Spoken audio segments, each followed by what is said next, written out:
And so we are live. We are here today to get a briefing from our Chair of Appropriations on the budget bill, or also known as the big bill, which will be up on the floor today. And for those who may be watching, the entire Senate is with us to get the briefing. It is an informal session, so we won't be running exactly as we do during a formal session of the Senate.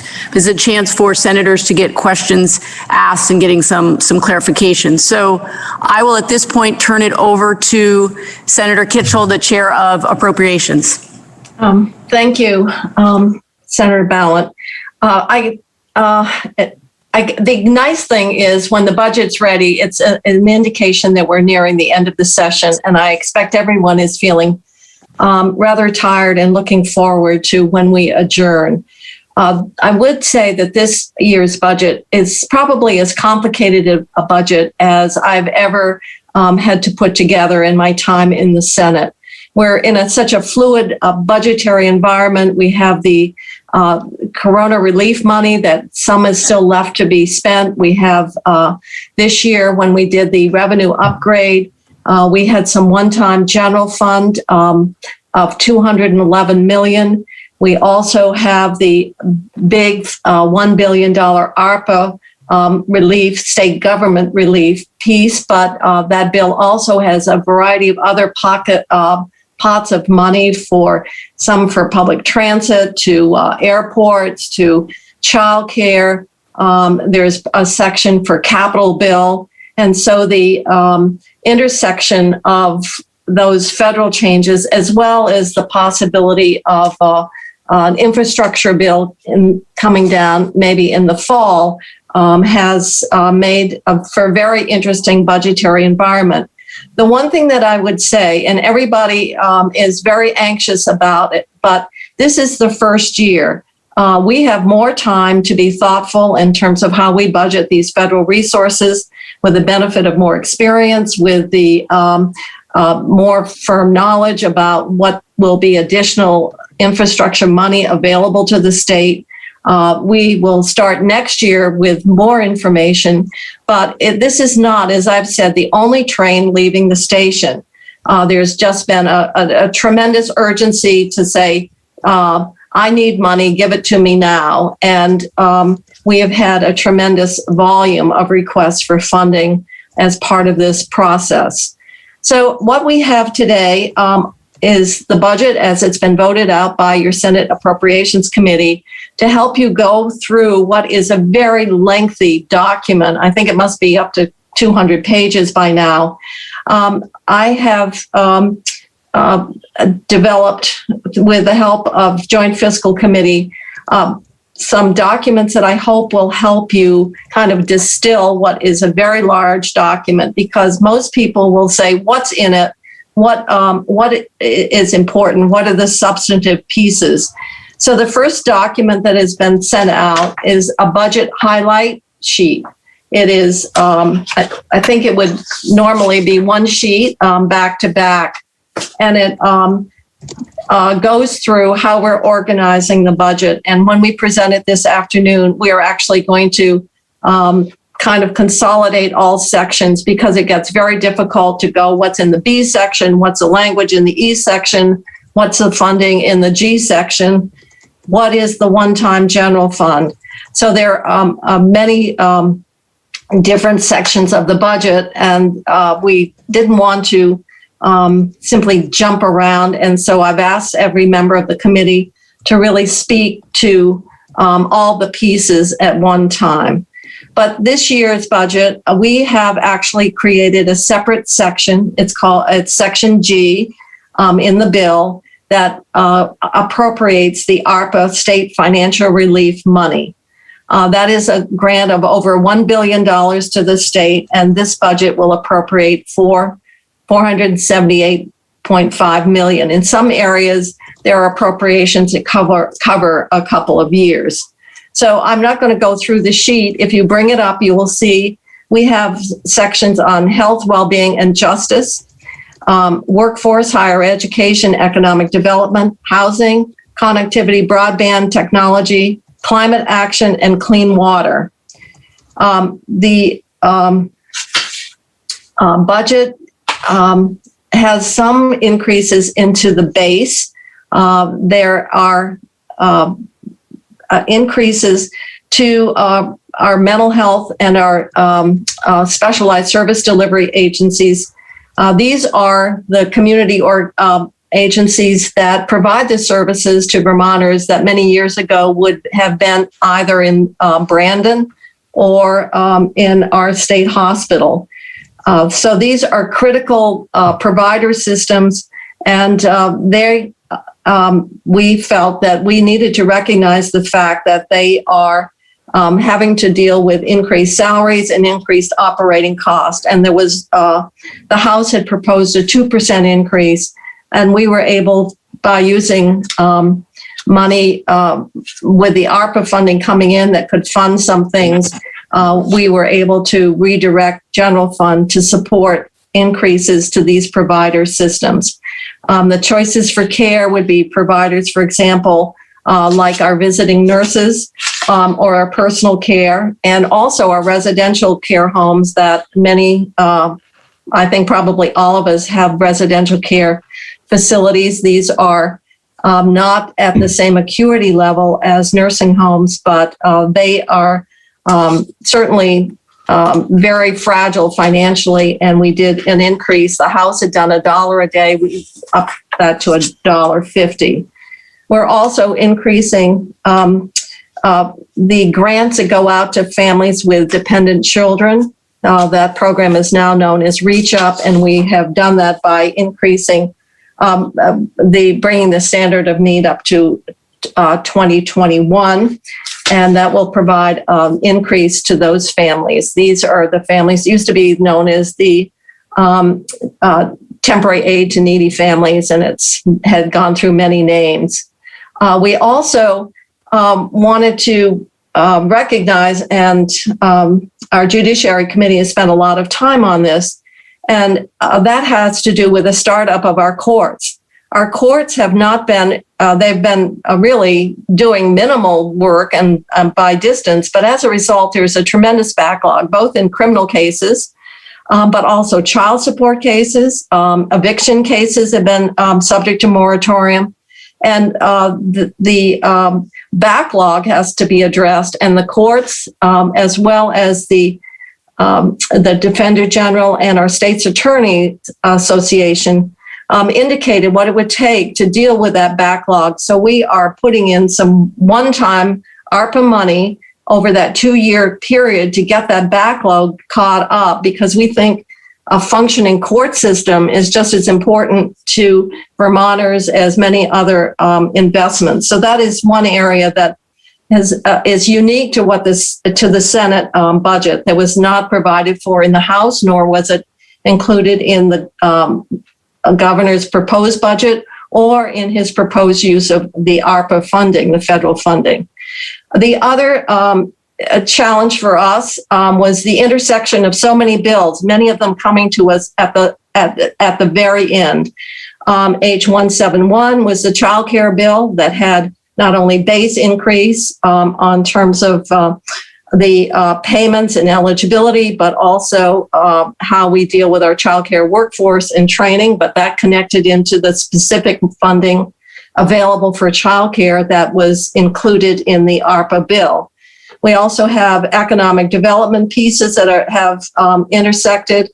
The Dr. Dinosaur-like program that carries an appropriation. So we had many other pieces of legislation that we had to recognize and accommodate as we were building this budget.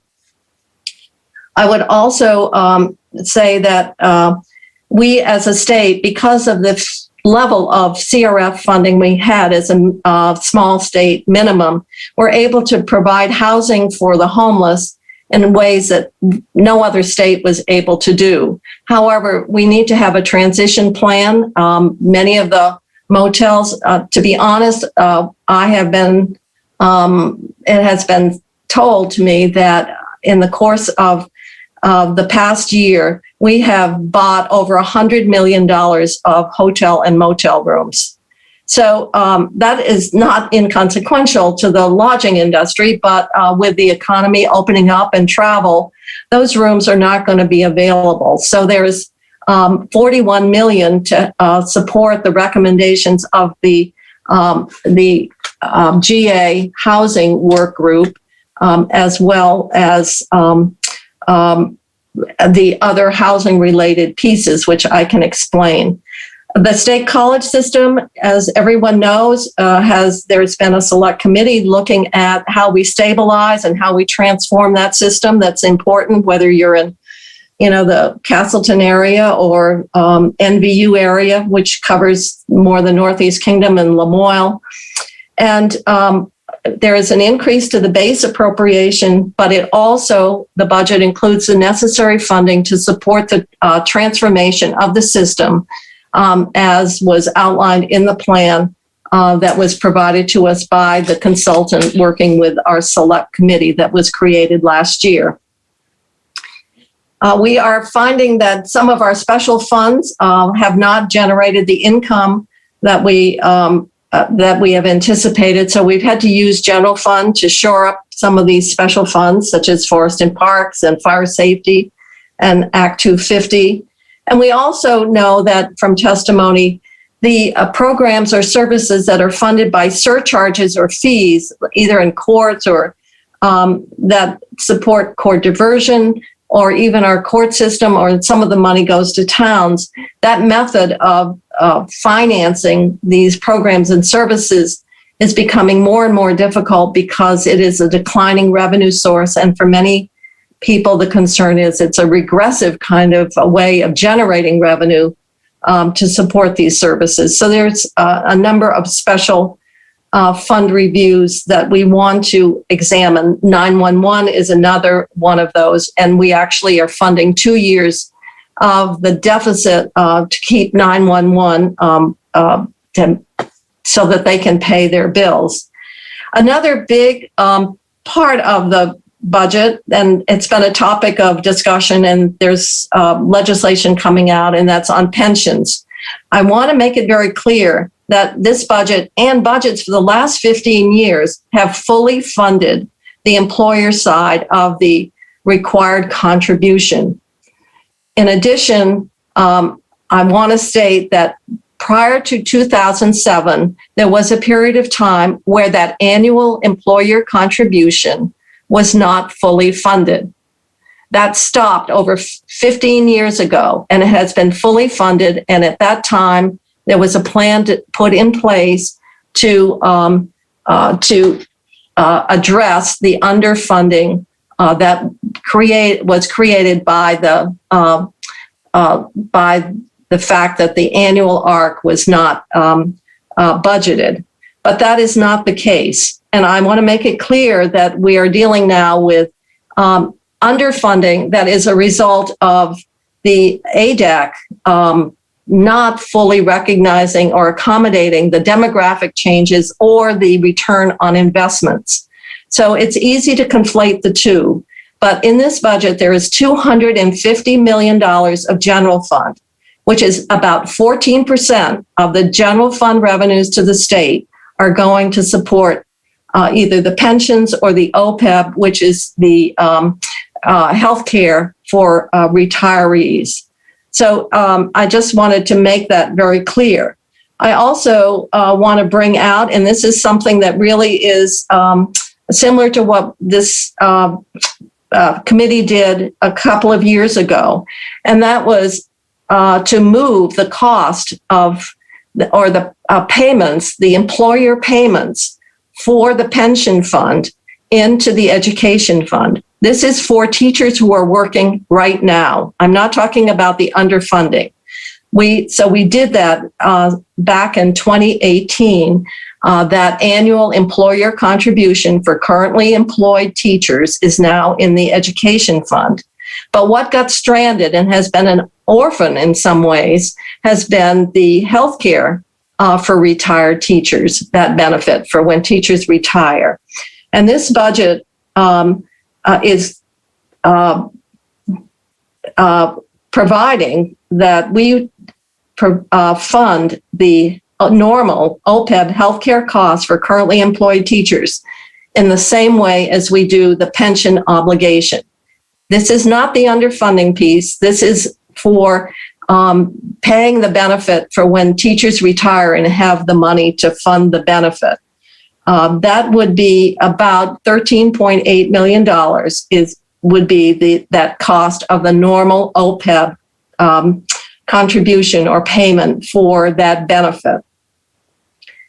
That was done, the healthcare piece never got specifically funded up until a couple years ago.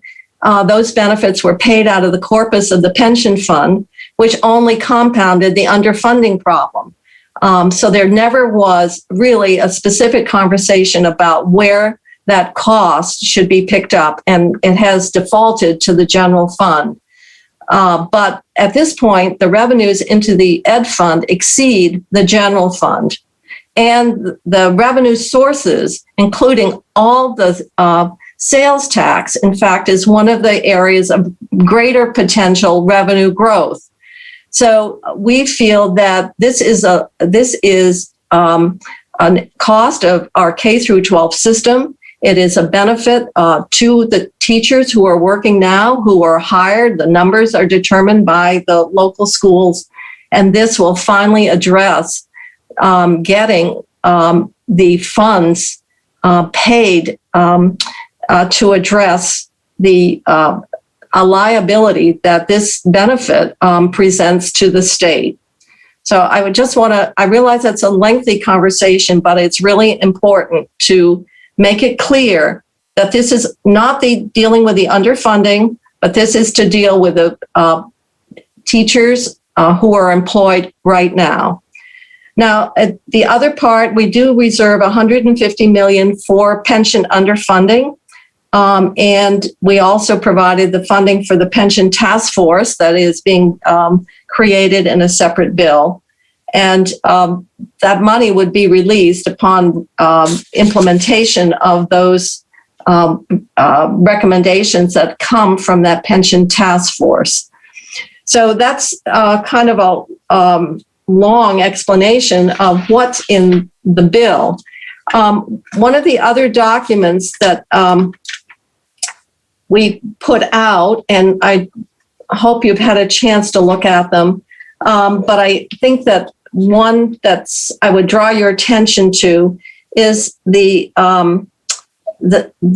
summary sheet of the money that's in Section G, and that's the ARPA coronavirus state fiscal relief and the Senate passed version. And it starts with G200, goes through 201 all the way to G700. And that is the money that goes with the different groups. Now, I know that some of our budgeting, it's easy to say, well, the governor proposed X amount and you're not giving us X amount. And I would simply say that there are a number of things that we felt as Appropriations Committee we really needed to address. First of all, the fact that we wanted to reserve that 150 for pensions, which was not provided for in any of the other proposals. It came over from the House. We wanted to make sure that we were fully funding the state college transformation plan. We also wanted to recognize that in addition to the other proposed economic development expenditures, that our independent colleges are very much a part of our economy, and that is a business sector was really suffering. And so this budget includes $10 million of ARPA relief to go to our independent colleges. Some of them actually receive very little assistance from the federal bills because the Pell Grant, the number of students with Pell Grants was part of that calculation. And so we've heard from a couple of the institutions that they did not get very much assistance from that. We know, and we certainly appreciate when a college closes down, and in Rutland and in Bennington County, they've actually had that.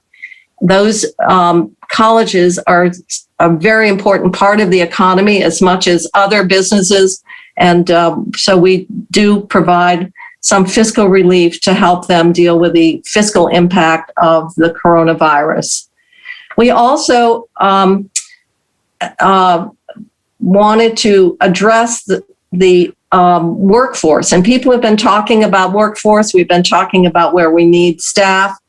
And we also know that we've got a number of particularly young Vermont youth, many of them are male, who are not really attached to the labor force and yet could really benefit from some employment and some mentoring. And so there's a number of provisions there, including an expansion of the Youth Conservation Corps, which is now combined with other Vermont Works for Women and Restore and to a group called Serve Vermont.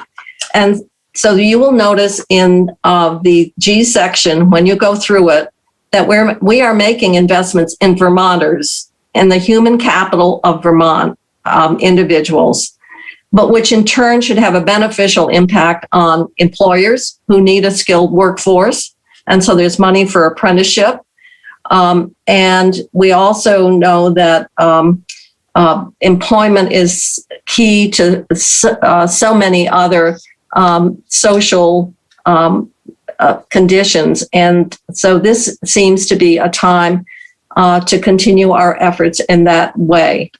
The other document that we have developed, and I think it will be out there, and that is there is a separate worksheet on the workforce and higher ed stabilization expenditures. So if you want to look at that as well. And then there is a sheet on the one-time general fund, which we will try to, when we do a formal presentation, the members of the committee will try to bring in funds or language. There's quite a bit of language in the budget as well that relate to either funding or studies or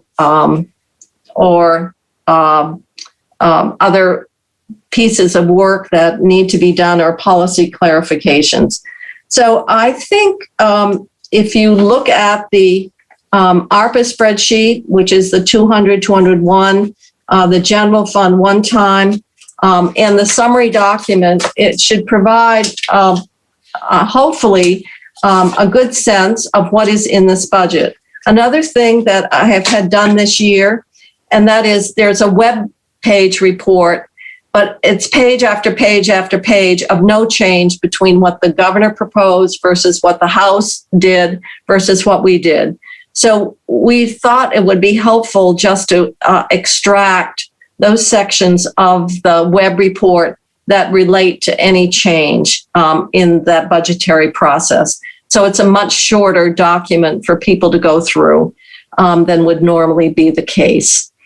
So I think at this point, I have given a run through of what this budget includes, but I would ask if you have a minute before we go back on the floor, our virtual floor, if you have a chance to look at the highlight sheet and you look at the ARPA summary sheet, and if you want the language that goes with all the ARPA funding is in the G section of the budget.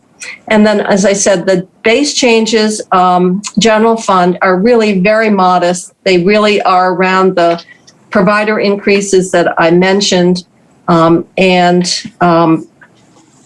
otherwise, a lot of the changes are very minimal, just either salary or fee for space that are throughout the budget.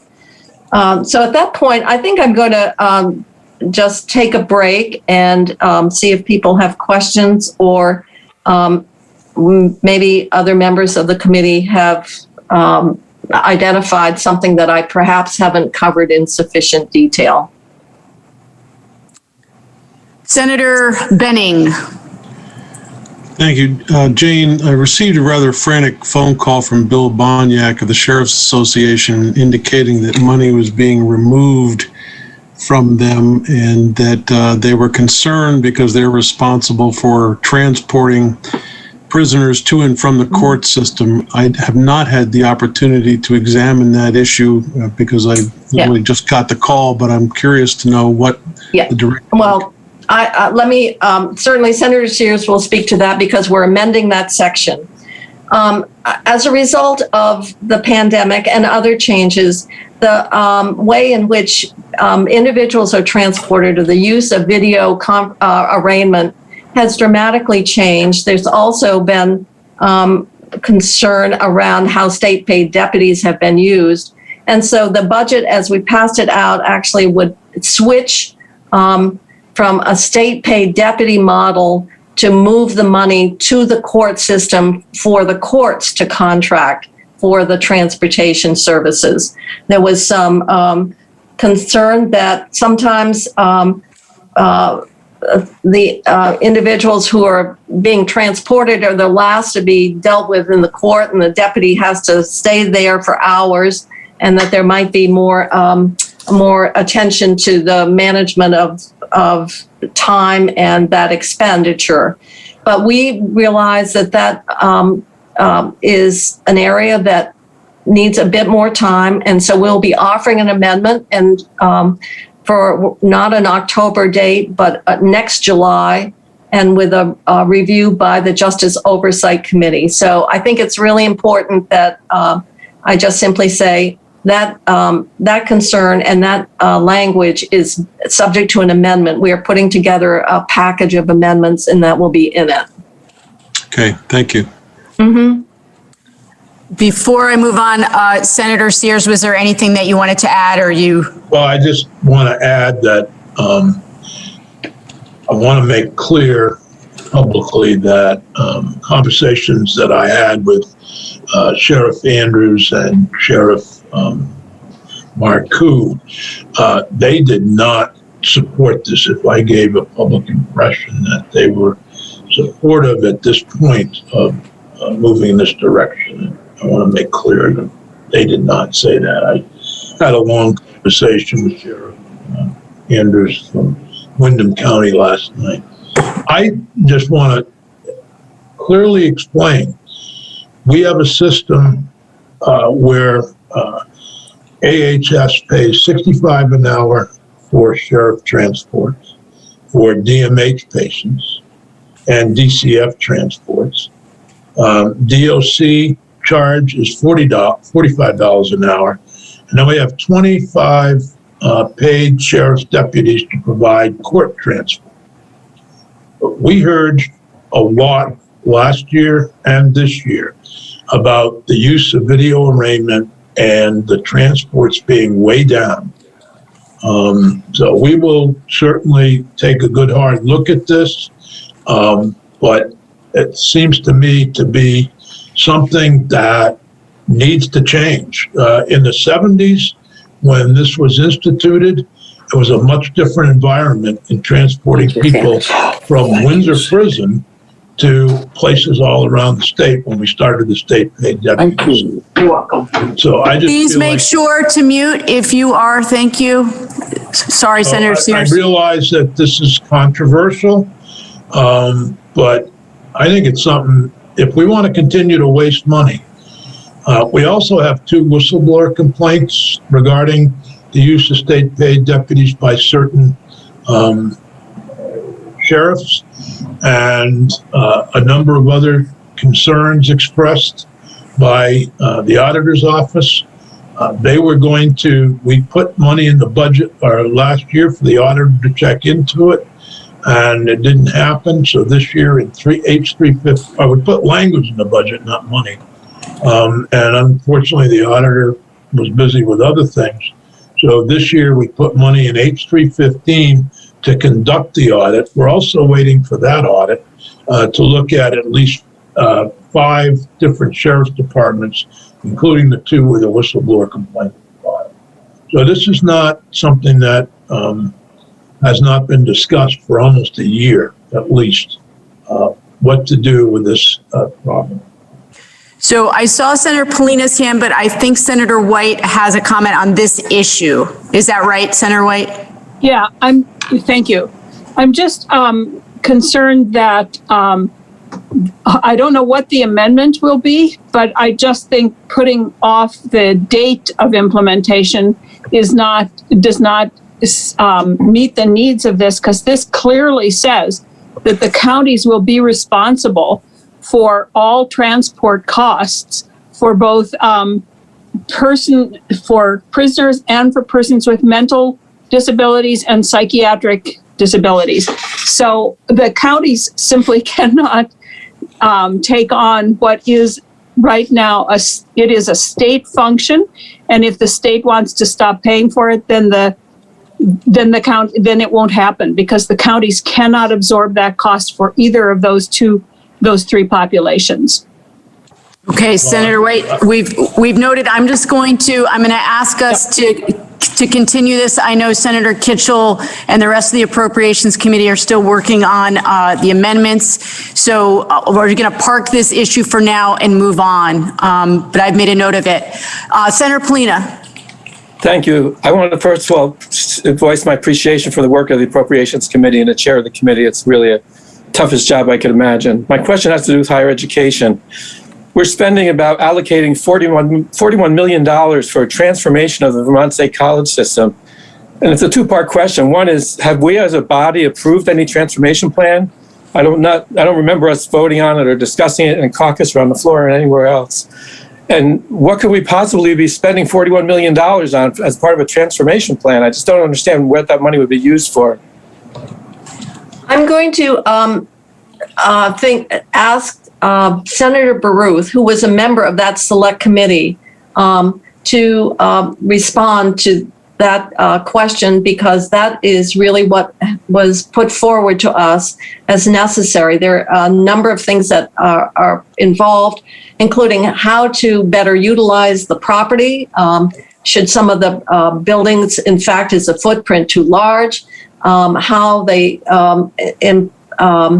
look at this as a unified system, the IT requirements, and so forth. So I'm going to ask Senator Baruth, because that's his section of the budget, but also because he's served on that select committee as our Senate appointee, to respond to your question, Senator Polina, because I think he could do it better than I. Sure, thank you. I appreciate the question. I'll just start by saying that Anthony is right. As far as I remember, we've never taken a vote either in caucus or on the Senate floor on the transformation plan. It was mailed out to senators at all stages. So as each draft of the plan came through, it was approved by the select committee and then mailed out to all Senate. So everyone has had, I think, ample opportunity to understand it. It's above my pay grade what we would do about that in terms of voting, but I can explain what the money is for. So the $41 million that Senator Polina is referring to, it comes in two parts, and 20% or 20 million of it is directed at losses experienced during the pandemic, similar to what we've paid last year, both at the state colleges and UVM. So that's designed to recoup lost revenue from room and board, events, other things. Then the other 20 million for transformation comes in chunks, in tranches, over a number of years. So it's not all at once. It's $5 million per year. And in terms of what it covers, Jane mentioned a few of the things. I'll add in one of the things underlying this system that the select committee was hoping to nurture is a unified system where students, regardless of their physical location, are able to access any of the majors available at any of the campuses, including courses making up those majors. So there's a big IT component of it. There's also, as Jane mentioned, a physical component in that there's a list being developed of physical properties that right now are underutilized, that are costing a lot in terms of upkeep. So there'll be an attempt, I think, on the part of the trustees to lease some of those facilities out. If they can't be leased or they can't ultimately be sold, then they would need to be demolished, which comes itself with a rather large price tag. So this is to give them the capital over 4 years to be engaged in trying to figure out which of the properties at which of the campuses are going to be carried forward. And in the case of an extra dorm here or there, because we have a decline in residential students, that would give them the money to do the engineering and the demolition if it were to go through their whole process. And it would need ultimately to go through the legislature too if they were to sell something. Does that I just help? feel that 40, I'm sorry. Go ahead. I was just asking if that was helpful. It's helpful, but I just can't understand how we could spend $40 million on something that we have not debated or approved of in any real way. And I think that we could have spent that money on, we could have reduced tuition for a lot of students at the Vermont State College system if we had put that money in a different direction. Anthony, you haven't heard the whole budget presentation. In addition to the money you're pointing to, there are, I would say, 7 different programs expanding free tuition and subsidies for various populations around Vermont. That's going to be my presentation on the floor. That totals up itself to another 20 plus million, including free tuition at CCV for families under $50,000. I see Senator Campion with a comment, and then Senator Pearson. Thanks. I'll be brief, but the Senate did vote on this in a way by getting the Transformation Committee up and going and directing and assessing and recognizing the need for the transformation. Our committee has been regularly updated, but we certainly don't have a bill that would bring this plan to the floor. I would also just add, I'm not sure if the plan would ever move forward if it were brought to the floor, nor do I really believe it's the role of the legislature to then assess the plan. But I'll leave it there. And if I could, I appreciate that, Madam Chair. Just one other comment, and that is what we're doing right now is having a vote on those expenditures and a discussion about them. Then I'm going to do a presentation on the floor, and that is a perfectly appropriate point for any member of the Senate to indicate assent or dissent from the spending plan. I just want to add that in the language that the chair referenced, there are 4 pages of requirements for the system. So anybody who thinks that this money goes out without any checks on its use, there is an extremely detailed plan for reporting and metrics to be hit in order for this to continue next year. Senator Pearson. Thank you. I have a couple of questions. One of them builds right on the topic we're talking about. In part of the ARPA money, I see language that talks about $5 million to provide free last dollar tuition for 1 year of undergraduate studies. And then it lists a number of careers that we're sort of promoting, I guess. And so I'm curious, what is the logic around 1 year? Is that to get them in the door and then hope that they'll be able to afford years 3 through 4 or 2 through 4? And then the list of careers seems sort of random. One of them was graphic design certificate. I wouldn't have thought that was a big public need for us, and not in there is sort of energy work, weatherization, stringing, broadband sort of technical work, and so could we understand the duration issue and where this list of careers comes from? Yeah. So what Senator Pearson's talking about is the free last dollar tuition for critical occupation careers line. And that's for undergraduate students pursuing certificates or associate's degrees in these career paths. And they receive last dollar tuition for 1 year. And that list was developed by the state colleges based on their understanding both of states' workforce needs and also their enrollment data and what they thought they could fill in terms of courses that would overlap with the state's growing needs list. So among others, you've got paramedicine, dental hygiene, accounting, small business management, radiologic science, childcare, practical nursing, plumbing, etc., electrician, all things that over the years, many of us have talked about the shortages. So that list wasn't developed by the Appropriations Committee. But again, if there's a particular program that a senator thinks should be represented there, which is not, I am happy to go to the state colleges, query them on it, and potentially add it in a third reading amendment. So this isn't presented in a my way or the highway sort of way. It was the state college's best guess at the critical occupations right now and projections for the coming years.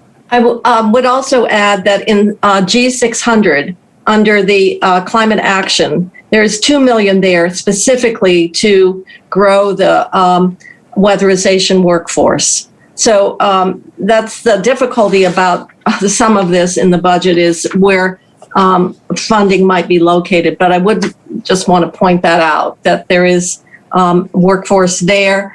Also, if there's money, you'll notice for nursing and primary care scholarships, so that the funding for occupations is in several different parts of the budget. And Senator Pearson, follow up? Yeah, are they, well, I can ask that offline. I hope they're knit together, I guess, in that sense. The other thing that did stand out to me is also in ARPA G302 was just $20 million. It just says $20 million to ACCD for grants. Are we going to see parameters or any guideposts elsewhere, or what does that look like? I can't remember such a blanket. Yes, thank you for bringing that up. Our Economic Development Committee has been working really hard, and it's a controversial area, and that is we're putting the funding as recommended by that committee, but the guidelines and parameters around the grants or the process is all going to be included in the policy that will come in H159. So that I'm glad you pointed it out. At this point, that's as an example of work being done in other committees that influence what is showing in the budget. But the policy, just like we're going to be talking about local foods, may be in one place, even though the funding is in the budget.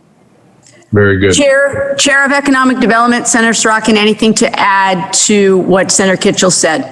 No, she's absolutely right. We've been working on it yesterday, today, and tomorrow. Guidelines and guardrails. Thank you. Looking for other hands for questions or comments or clarification. Senator McCormick. You are muted, sir. I have a completely different topic. If the caucus wants to continue with the previous topic, I can wait. No, you may bring up a new topic. That's fine. All right. I have an apology similar to Senator Benning's, which is that something has just minutes ago been brought to my attention, and I apologize. I don't know much about it, but it comes from a very credible source. I've heard from a leader in the matter of homelessness that the governor had proposed $90 million of ARPA money for 600 units of housing that is not included in the budget. And again, I know very little about this except in due diligence to a constituent, I'd like to inquire.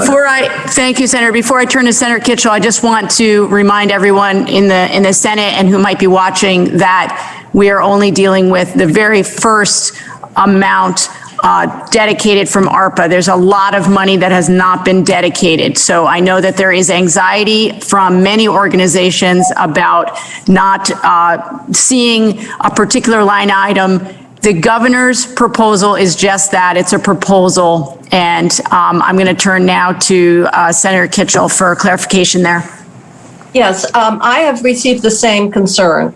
And I realize that the governor has put forward his proposal to spend all $1 billion. However, his proposal does not include any of the funding to go for areas that which we have talked about, one of which is startup of the courts. The other is grants to higher ed, nothing for human capital investment. So whether we're talking about the 90 million or anything else, obviously, if you want to fund things that are not in the proposal, then it means some modifications. The 90 million was to provide 600 units over the next 18 months. What we have in the bill, and using ARPA money, 90 million, where we are different is we are using general fund. This bill has 40 million of general fund. The advantage of general fund is that VHCB can leverage other funding sources like tax credits, et cetera, for some of these housing projects. So rather than ARPA, we have 40 million of general fund that reasonably we anticipate could leverage another 40 or 50 million dollars. That gets you to 90 right there. But in addition, there's 41 million in here to support the homeless plan that was advanced by the work group. In H315, we appropriated $10 million there that goes for both the development of emergency housing capacity as well as permanent. We also have $12 million of ARPA that is available for emergency housing and also permanent housing. Our view is, of course, everybody would like to have pre-funding. And so, but what we're doing, and I would remind people what the pro tem has just said, this is a multi-year process. And so the 90 million was to fund housing over the next year and a half. With the prospect of federal legislation around infrastructure that would influence this. Also, we have, as mentioned in the summary sheet, 113 million of capital funds. We felt that what we had put forward collectively between H315, the use of general fund rather than ARPA and how it can be leveraged, as well as the ARPA fund that we are funding, that we have put probably a very challenging amount of money into the system. But I am on record, if in January, if in fact all of that money can be spent and more is needed for this fiscal year, we will deal with it in the budget adjustment because we have not spent all the ARPA money. So I want to make it clear that the way in which we approach this housing proposal is somewhat different than what was advanced in the governor's proposal. But I think that it gives more flexibility for development. We certainly want to support mixed housing. We know that a concentration of any low-income housing is not a good model. It's not one that is recommended anymore. And so our view is that we have, using a different funding approach, achieved the same end and have put sufficient funds into this fiscal year, but with a commitment. If in January there is, based on actual experience, based on knowing whether we have a federal infrastructure bill, we are prepared to increase that allocation. But it didn't seem at this particular time over a multi-year plan that particular part of the governor's proposal would just simply, we would rubber stamp it. Follow up, Senator McCormick? No, that's asked and answered. Thank you, Jane. Okay. Senator Collmore. Thank you, Senator Ballant. I just wanted to, it's not a question. I also appreciated Senator McCormick's question. The 3 Rutland County senators were also contacted by a constituent that had the same exact concerns. And Senator Kitchell, you did an extraordinarily good job explaining the plan, and you more than answered the question, so I thank you. Thank you, Senator. Any other questions? Senator Perchlik. Thank you. Things in the budget that would have accompanying language, just can you give me a little tutorial on where I find that language? Because there's like the dollars, but then there's like the details. Is that all in the addendum? How do you recommend I find that? You will find that in the big bill, the document. If you want the language that around the American Rescue Plan funding, that is the section in the big bill, 439. You've got to go into that document. It's not necessarily the ARPA money, but like general fund. You're saying where will you see the language and not just the line item? Is that what you're saying, Senator Perchlik? Yeah, like if they're specific about how the money should be spent, that's all in 439, or what's in the addendum? Well, the addendum is that's what the addendum is. It's such a big bill. It goes. That is the language. It is the language. And language is in the E sections.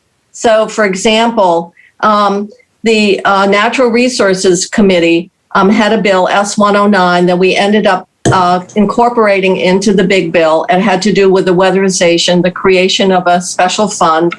All that language would be in the E section.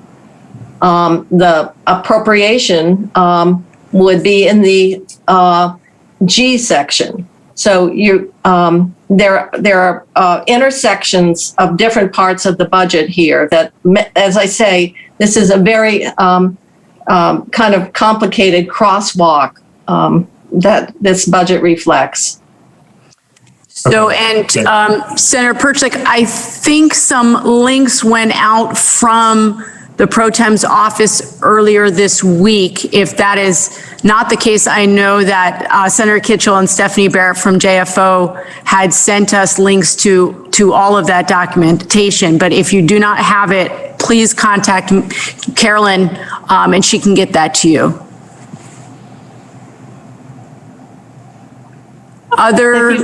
And if you want to shoot me an email about what section it is, Senator Perchlik, I can maybe help you. I'm looking at all my screens here. I don't see any other questions or comments at this time. And of course, when we're on the floor at 1, you are absolutely welcome to question the presenter of the bill as you would at any time. So, but if there... I did have one other thing I didn't cover. Senator Kitchell. And that has to do with the ARPA money. We are agreeing with the House to appropriate $100 million into clean water. Now, in the governor's proposal, and you've all been getting emails on this, he was proposing $200 million for climate plan. Well, the plan isn't being delivered until December. So what will be the recommendations? Obviously, will tie into 2 areas, I'm sure. Transportation, because that's the largest sector of carbon emission, and the other is the heating of buildings.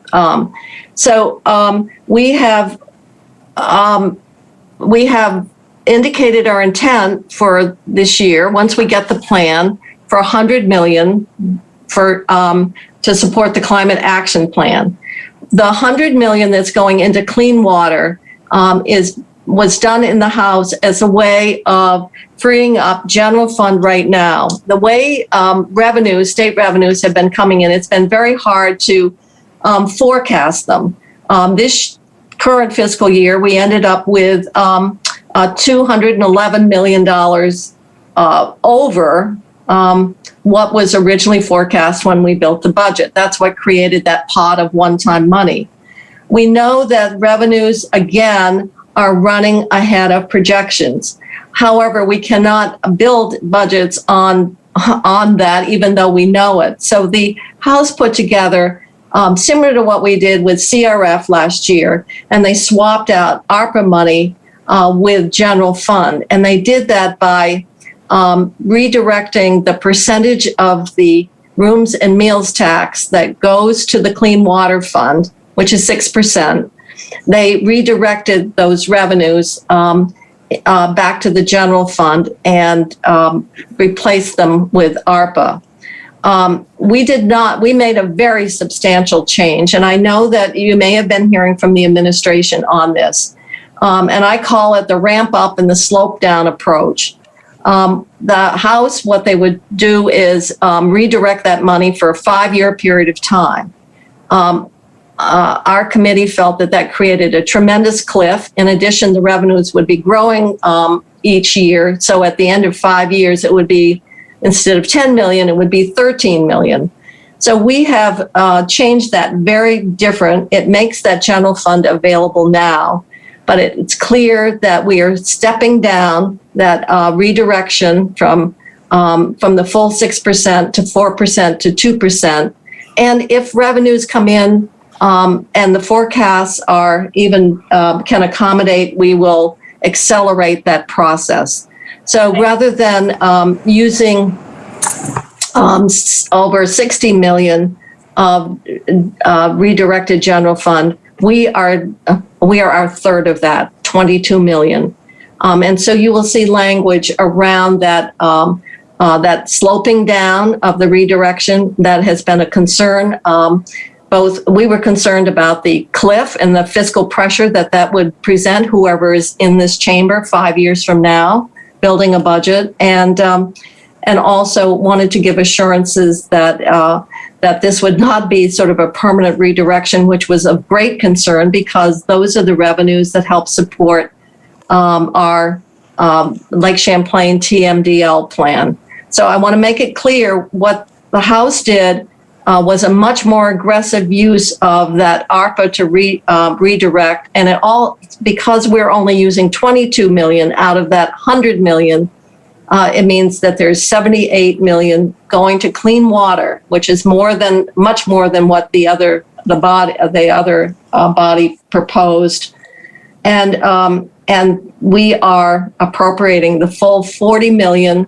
And that is consistent with what the governor proposed in that particular area. So I just wanted to bring that up because people it gets a little arcane, but it's a way of anticipating the general fund that we know is there, but is not officially there, and which has been very difficult because of the economic fluidity. So I just wanted to indicate that we are taking a much more conservative fiscal approach than the budget provided for as passed by the House. Okay, Senator Bray. Thank you. I wanted to thank Appropriations and the chair of Approps on that last, just to that last remark. We know it was very hard to assemble the income stream to support our ongoing commitment, which is a long-term one, to clean water. And we're concerned that it would be difficult for a future legislature to restore that if we had 5 years of not seeing that money flow in. So I appreciate the prudent, ramped approach. The other thing, all these emails, I think we've all gotten a lot of email, and I'm just picking, I'm thinking about the appreciating that the press looks for controversy, and that seems to be what attracts eyeballs. And so when we hear about the governor's proposal and from different constituencies for the $1 billion, why don't we just make this commitment now? To me, it's fine to have a proposal, but this discussion exemplifies to me exactly why there's a lot of subtlety where we haven't had enough time for testimony.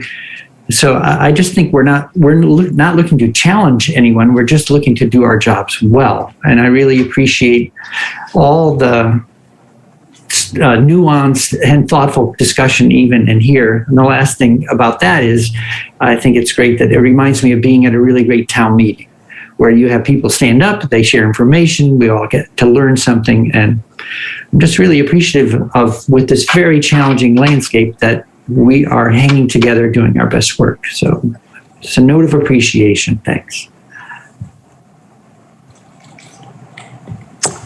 All right. At this time, I'm going to encourage everyone to get some lunch and take a little bit of a break before we're back on the floor at 1. Many thanks to Senator Kitchell and for all the members of Appropriation who will be leading the charge on the floor. Thanks so much.